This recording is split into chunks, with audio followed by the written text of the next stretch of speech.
como todos los lunes a las 8 de la noche nos toca nuestro querido programa Adicciones.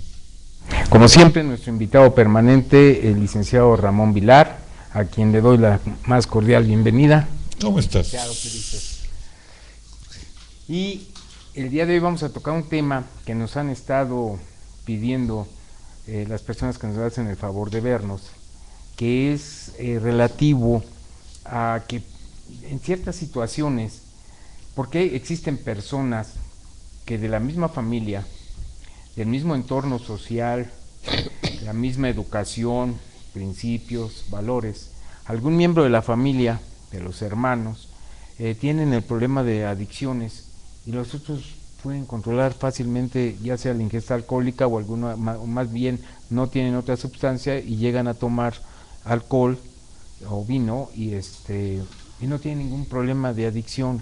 Entonces dicen, bueno, si fuera genético, pues vienen de la misma familia, la misma información genética, mismo padre y madre, pues obviamente que podrían tener ciertas similitudes en ese problema y sin embargo no.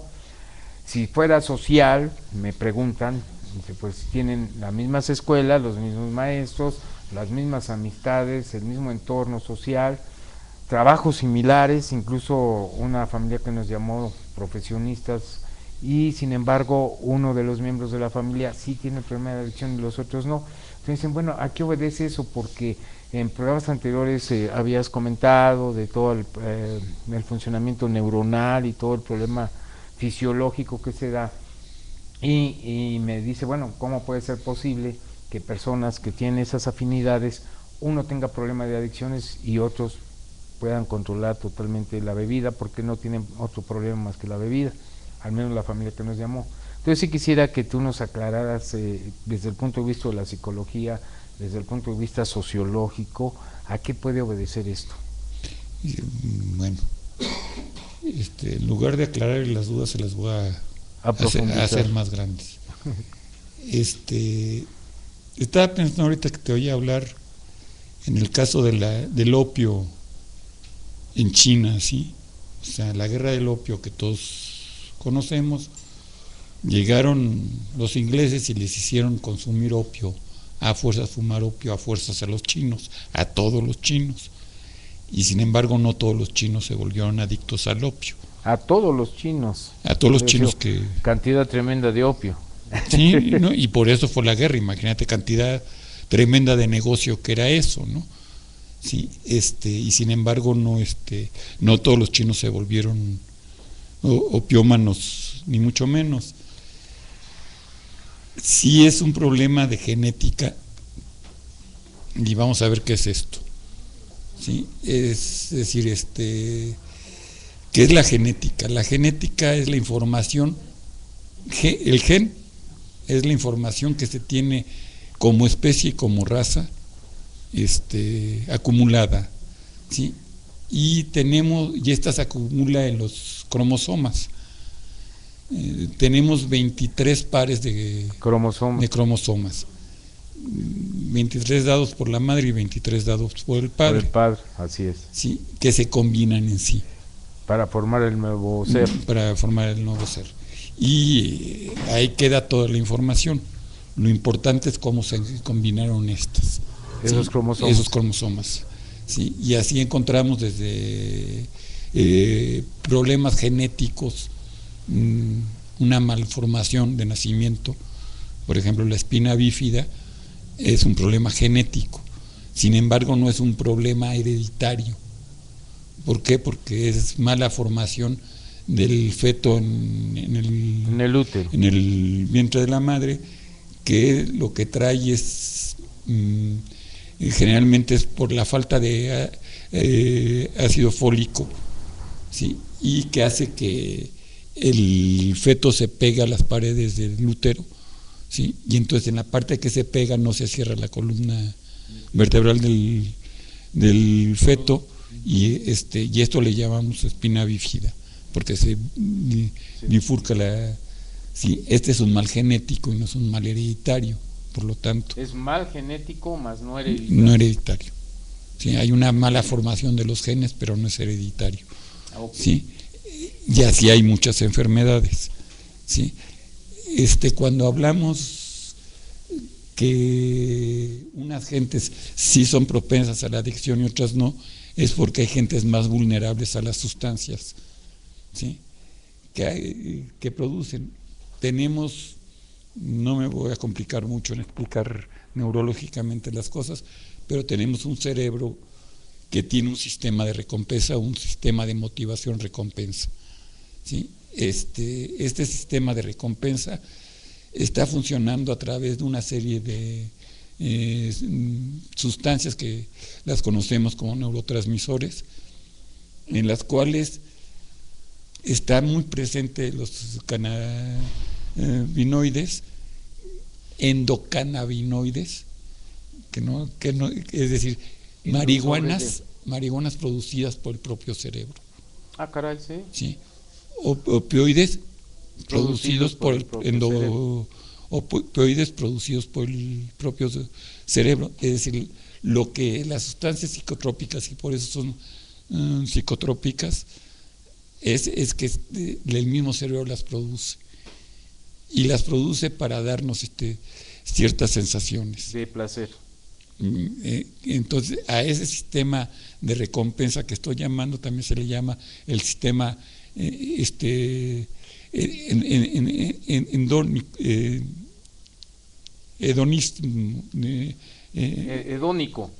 Hedónico, no es hedónico, es una palabreja así que se me quedó en la lengua.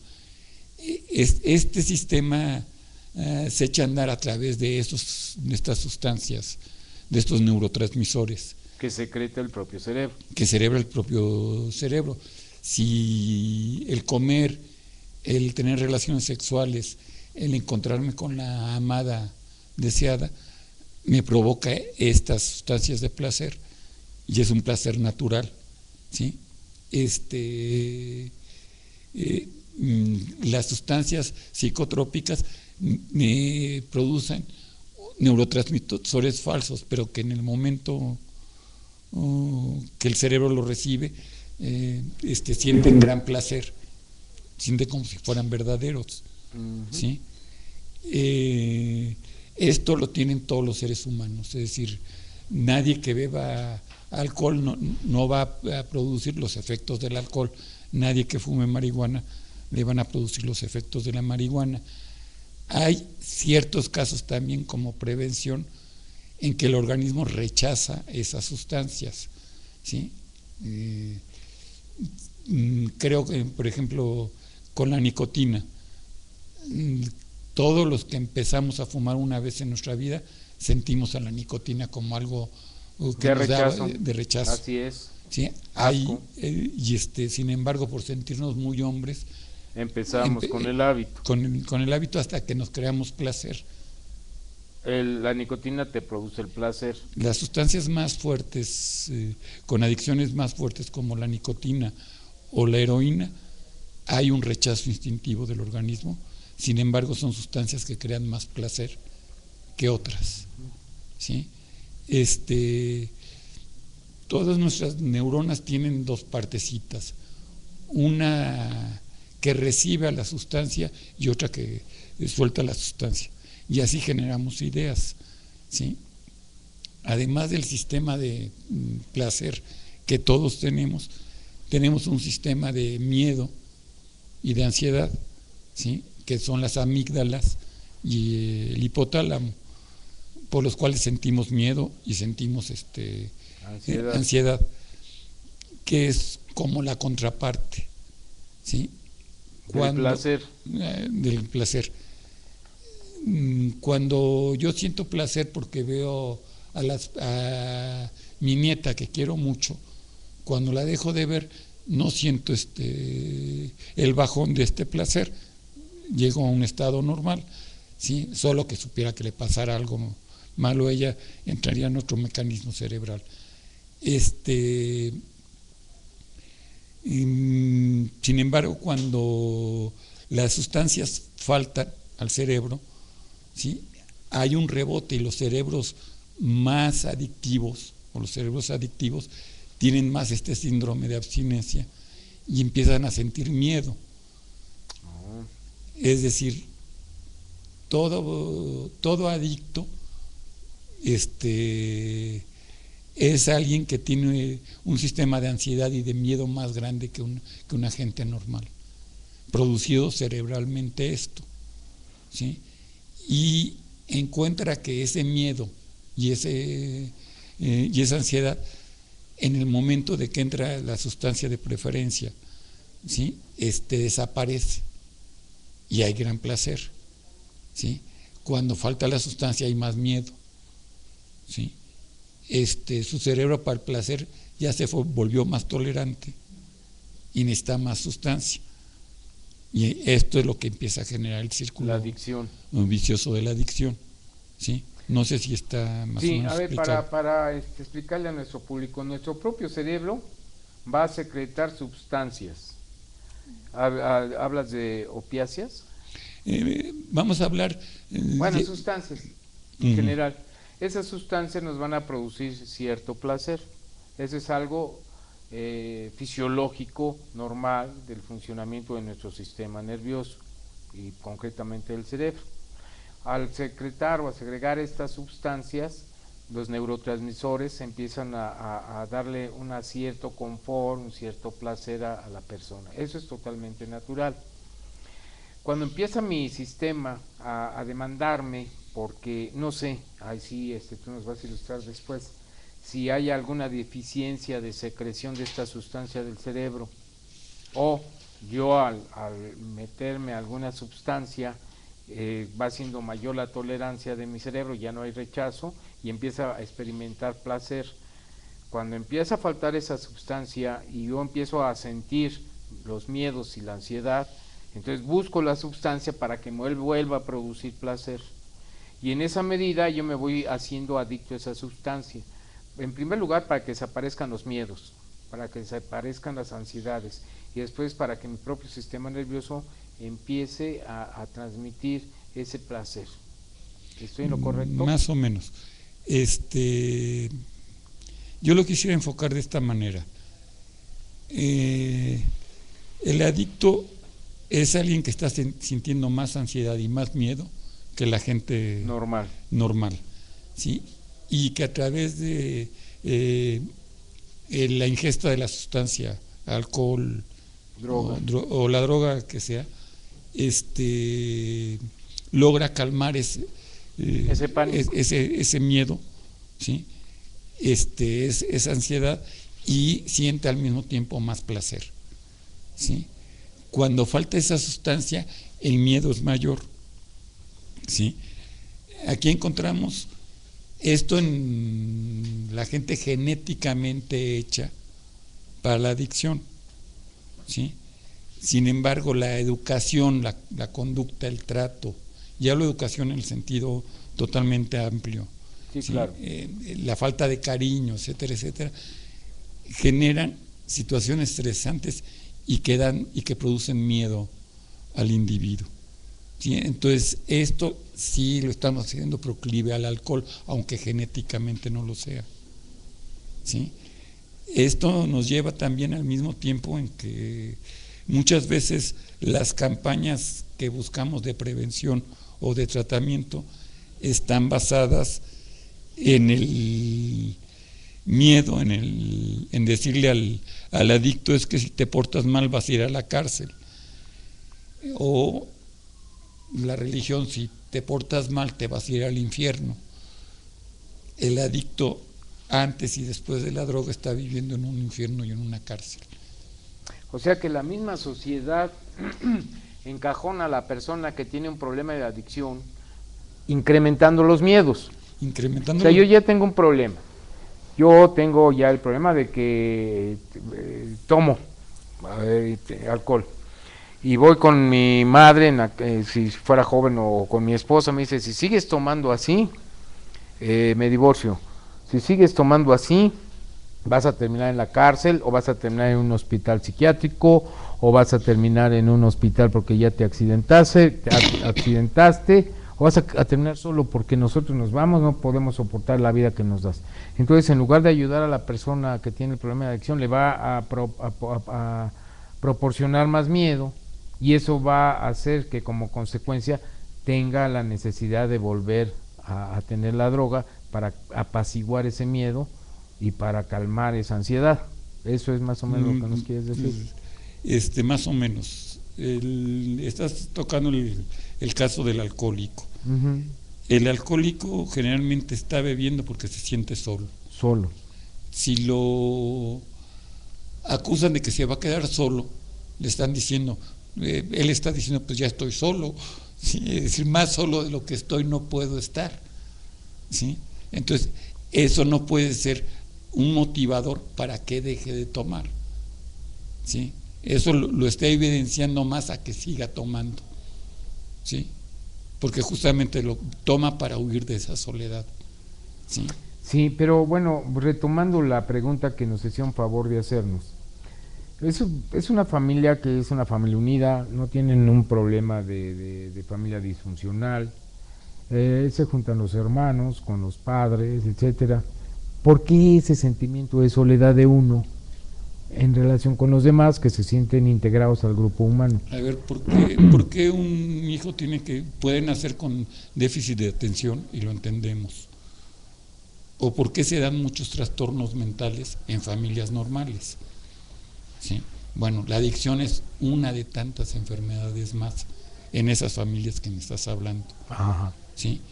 El problema de la adicción se complica cuando entra la culpabilidad, es decir, al mismo tiempo que es una persona más vulnerable a estas cosas, lo estamos estigmatizando y haciéndolo sentir más culpable, ¿sí? Y no remediándola. Sí, como la madre de familia que dice, tú vas a ser la causa de mi muerte. Por esa conducta que observas, yo ya me voy a ir, no sé. Entonces lo están haciendo todavía del problema de la soledad, de la incomprensión, lo están haciendo más vulnerable a que siga tomando. Y a lo mejor ese problema que me estás situando tú de este muchacho que es el dolor de cabeza de la madre. De la familia, sí. Sí, que lo es antes de que, seguramente antes que tocara la sustancia. La sustancia, sí,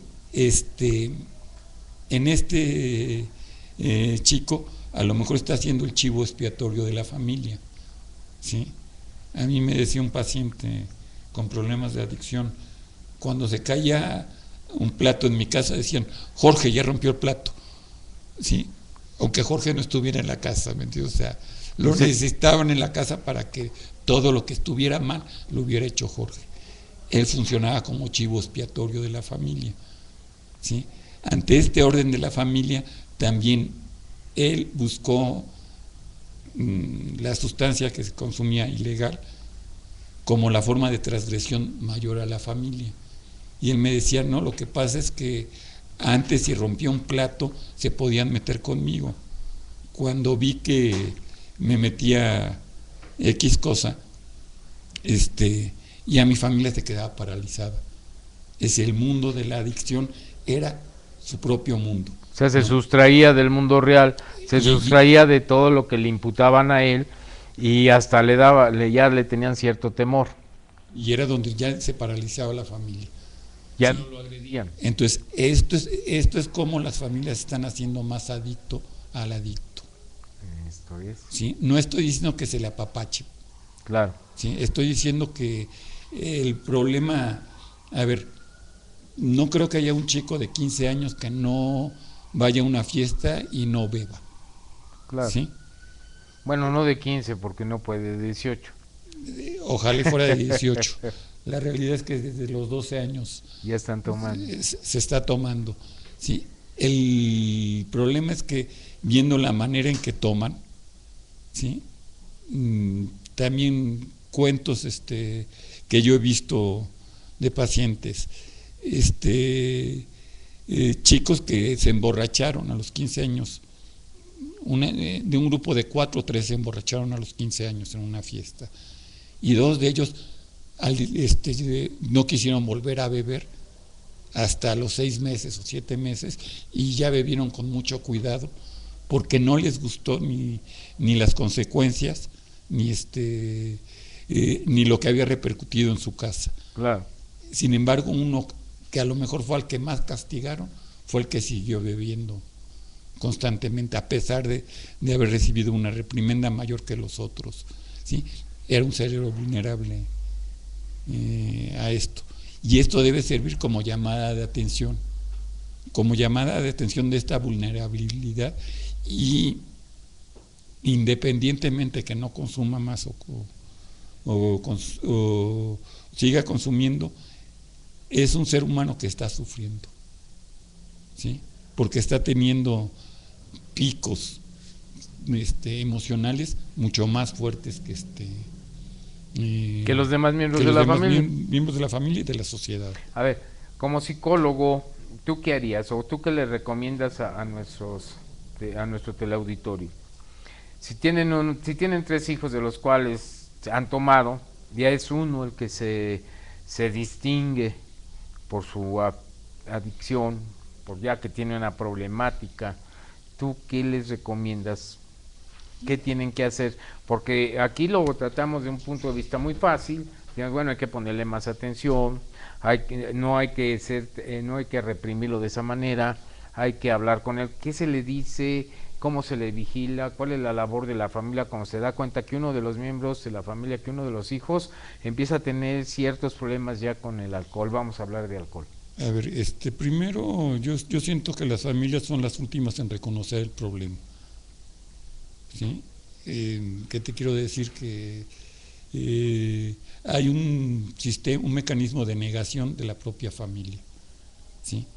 Todos los de afuera son malos, menos mi familia, mis hijos. Mi hijo no puede caer en esto, ¿no? O sea, no creo que él caiga en esto, ¿sí? Yo me basaría en otras conductas en las que hay que poner atención, ¿sí? En el aislamiento del muchacho. El aislamiento, o sea, son personas que se empiezan a tornar introvertidos, se empiezan a aislar. ¿Qué es esto? La adolescencia, ¿qué significa eso, adolecer? ¿Sí?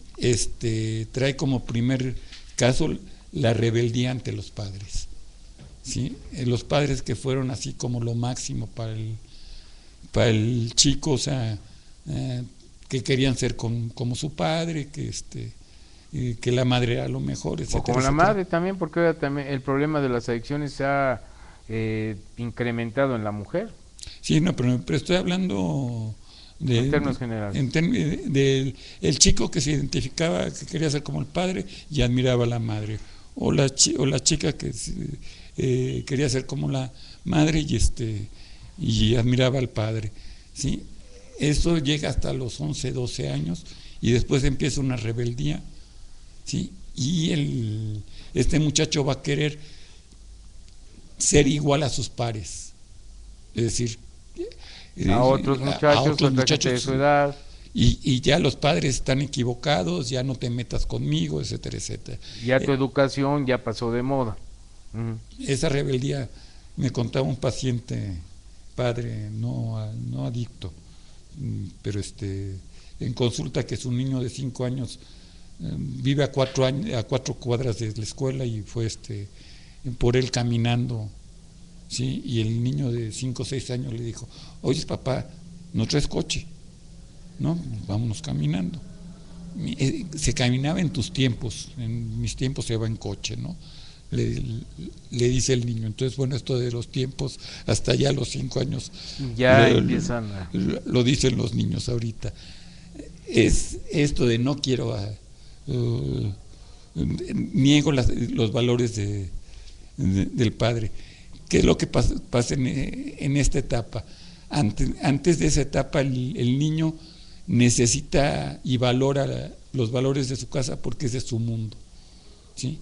Y entonces quiere estar bien en su mundo. A los 12 años se da cuenta que el mundo es más amplio y quiere estar bien con ese otro mundo. Esto es natural, ¿sí? Lo que no es natural es si este chico tiene problemas de relaciones, si no se lleva con sus pares. Ahí es lo que nos está dando. Ay, qué punto tan interesante tocas, porque ahorita que está tan de moda el bullying, yo he sabido de niños preadolescentes que van en los últimos años de la primaria, que quieren destacar con sus amigos, que quieren ingresar en ese grupo de amigos, y empiezan los problemas de que tienen que pelearse a las afueras de la escuela para que sea aceptado en el grupo, que tienen que ser estrellas, vamos a decirle así, en los deportes, jugar bien fútbol, tener ciertos tipos de teléfonos celulares, todo este rollo, y entonces empiezan a tener un rechazo también de sus pares.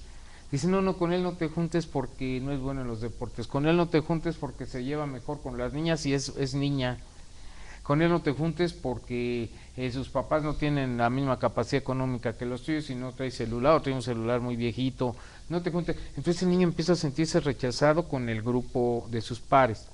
Llega a su casa y en su casa también le dicen lo mismo. Es que no eres bueno en la tarea, no eres bueno en la escuela, tienes problemas, ya me mandó llamar la maestra, etcétera, y tiene problemas con los padres, tiene problemas con sus pares, y entonces empieza a aislar, y empieza a tener una serie de pensamientos de rechazo a los demás, y que ahora voy a demostrar quién soy, y voy a ser mejor que todos estos que están allá afuera, y voy a ser mejor que mis padres, y les voy a demostrar, y empieza a aislarse de una forma muy fuerte. Un niño, un preadolescente así puede tener problemas de adicción. Puede llegar a generar adicción, ¿sí? A ver, yo creo que lo maravilloso de las sociedades que son de vivir en sociedad es que somos grupos de intereses múltiples, ¿sí? El niño que es bueno para el fútbol se va a llevar con sus pares futbolistas, ¿sí? El niño, tú me dices, el niño que se lleva con las niñas, si es un preadolescente o un adolescente, pues le va a pasar bomba. Muy bien, claro. ¿Sí? No, yo hubiera querido tener ese problema, de llevarme bien con todas las niñas. No va a tener problemas por ahí, no. Solo que tenga otras preferencias sexuales. Sí. ¿Sí? El niño que es bueno en el estudio se va a llevar con los estudiosos. Es decir, cada quien busca su grupo de y el interés. Niño que es burro, nada más se lleva con puros latosos, porque también hay. Sí, también, pero tiene sus pares. Tiene sus pares. Ahora hay que saber qué es esto de ser latoso. Uh-huh. Sí, hay niños que son latosos porque no paran de hablar, porque juegan mucho, porque hacen bromas en la escuela. Hacen bromas y están castigados en la escuela.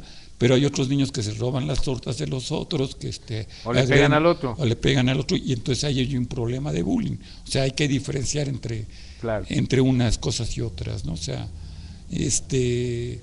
a mí mismo, yo me acuerdo en secundaria que llegó mi mamá a la escuela y la maestra de historia salió diciéndole, oiga, es maravilloso, su hijo dio una conferencia sobre Miguel Ángel, maravillosa, y además le hacían preguntas y aunque no las sabía, se sabía salir con una elegancia. Y pasa la maestra de biología y le dice, oiga, usted es la madre de Ramón. Y ya no lo aguanto en clase, no para de hablar, es un latoso, etcétera, etcétera, ¿no? O sea, usted también va encaminado al interés que tenga el niño para diferentes partes de la ciencia, claro. Y cómo se desarrollan en la escuela en esto con sus pares. El problema es el niño que no tiene ningún par, ¿sí? Es decir, que no se lleva ni con los futbolistas, ni con los estudiosos, ni con los relajientos. Ese sí tiene problemas. El que está aislado. O el que está aislado, o el que sí está haciendo bullying o siendo buleado. Sí, es muy curioso en esto del bullying y el buleador y la víctima. Y la víctima.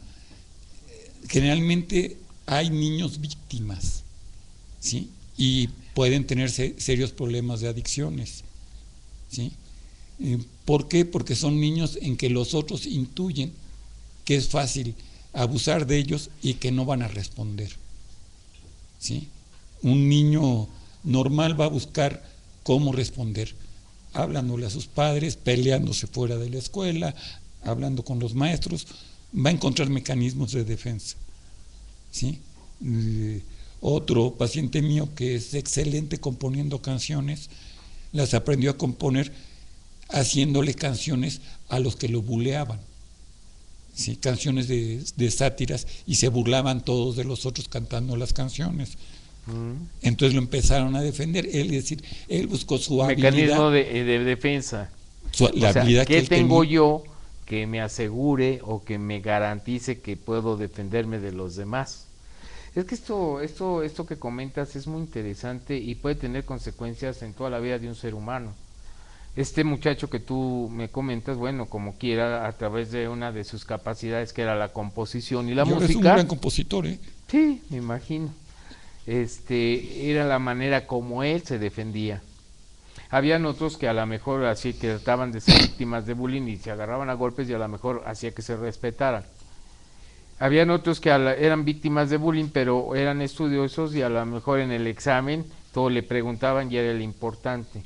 ¿Y qué pasa con aquellos niños aislados que ni saben componer, ni son estudiosos y que son víctimas de bullying y que le tienen pánico a ir a la escuela y que nada más están creando una serie de resentimientos para que después venga el desquite con los demás, con la maestra, con los compañeros, con sus padres? ¿Ese es el que tiene un problema de adicción? Sí, ¿O es un buen candidato? Me voy a lo primero que estamos hablando, esto de la ansiedad y el miedo.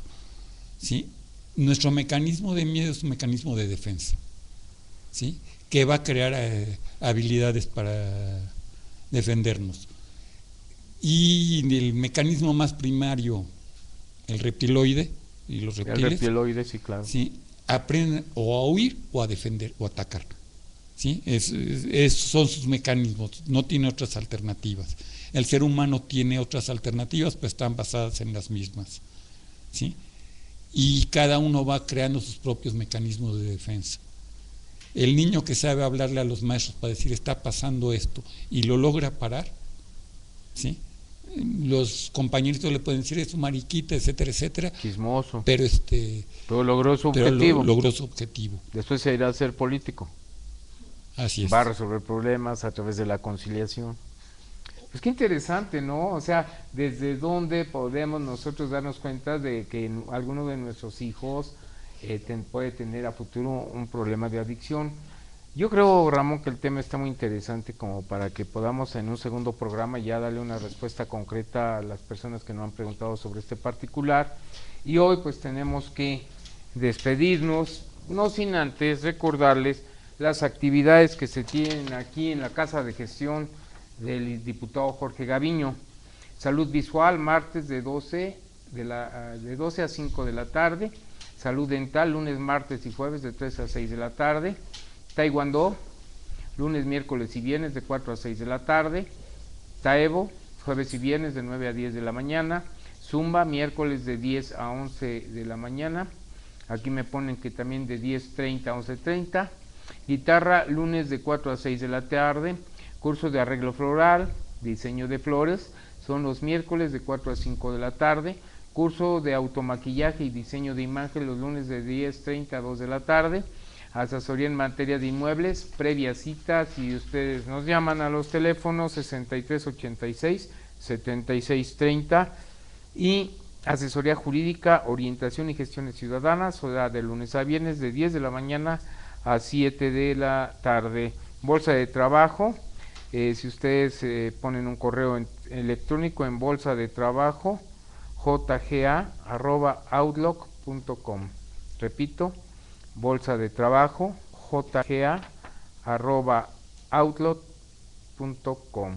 Y los esperamos el próximo lunes a las 8 de la noche para seguir con este tema que está bastante interesante, porque ya no es únicamente el problema en sí de la adicción, sino el origen y el porqué, y esto nos ayuda para mantener una vigilancia constante con nuestros hijos, una buena comunicación. Les agradecemos su atención y nos vemos el próximo lunes a las 8 de la noche aquí en Tu Diputado TV. Muchas gracias.